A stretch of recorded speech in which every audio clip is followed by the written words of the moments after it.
Hey everyone, welcome to this video. In this video I'm going to show you that how can you add cool fonts in your Instagram bio. So for a sample I have shown you this particular bio in my profile, that is 300 plus orders delivered, that is added in a different font than the default font which Instagram provides.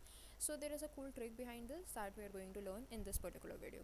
So the first and foremost requirement for this is that you open this up in your browser or in your desktop, because it is just for the ease of use, because it is easier to switch between apps, but you can comfortably do it in your Android or device as well. So once you have opened up your Instagram profile, what you need to do is go to edit profile button, and here from your bio you need to just select the line that you want to replace with a cool font.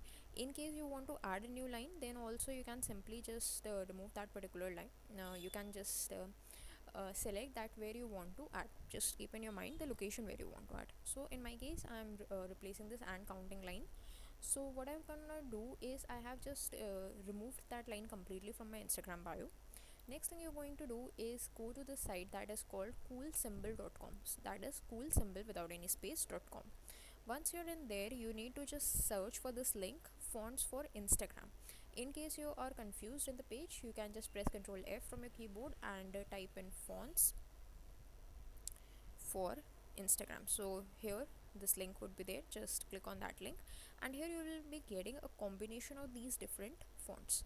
So in the search box, in the input box, just type in the text that you want in the school font. So I wanted this and counting with 3 dots, something like this. So now all the text is available for me in different formats, so I can just select the one that I like the most. So if I just go on, this is the one that I like the most, this simple and sober. So I'm just going to click on copy. So it is going to copy this font for me. Then I can just go back to my edit profile option and simply just paste this one and click on submit. So once I do that, it is going to take a few seconds, and if I go back to my profile, then you can see and counting is now showing in that decorative font. That's it for this video. Thanks for watching.